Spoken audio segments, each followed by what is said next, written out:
Jewellery ഉടമ ബോബി ചെമ്മണ്ണൂരിനെ ജയിലിൽ വഴിവിട്ട് സഹായിച്ചതിൽ മധ്യമേഖലാ ജയിൽ ഡിഐജി പി അജയകുമാറിനും ജയിൽ സൂപ്രണ്ട് രാജു എബ്രഹാമിനുമെതിരെ ഉടൻ വകുപ്പുതല നടപടികളുണ്ടായേക്കും.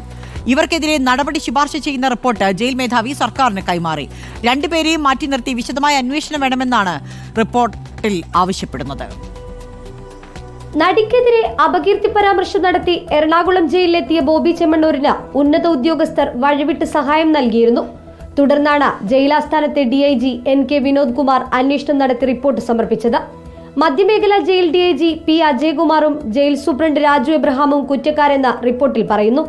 ഇവർക്കെതിരെ വകുപ്പുതല നടപടി ശുപാർശ ചെയ്യുന്ന റിപ്പോർട്ട് ജയിൽ മേധാവി സർക്കാരിന് കൈമാറി. രണ്ടുപേർക്കെതിരെയും ഉടൻ നടപടിയുണ്ടാകും. ഡിഐജി പി അജയകുമാറിനെതിരെയും ജയിൽ സൂപ്രണ്ട് രാജു എബ്രഹാമിനെതിരെയും സ്പെഷ്യൽ ബ്രാഞ്ചും നേരത്തെ റിപ്പോർട്ട് നൽകിയിരുന്നു. ഇരുവർക്കും ഗുരുതര വീഴ്ച സംഭവിച്ചുവെന്നാണ് സ്പെഷ്യൽ ബ്രാഞ്ചിന്റെ റിപ്പോർട്ട്. CCTV ദൃശ്യങ്ങൾ ഉൾപ്പെടെയുള്ള റിപ്പോർട്ടാണ് സ്പെഷ്യൽ ബ്രാഞ്ച് സർക്കാരിന് നൽകിയത്. സംഭവത്തിൽ ഡിഐജി പി അജയകുമാറിനെ ജയിൽ മേധാവി കഴിഞ്ഞ ദിവസം നേരിട്ട് ശാസിച്ചു. ഉദ്യോഗസ്ഥതല യോഗത്തിലായിരുന്നു ശാസന.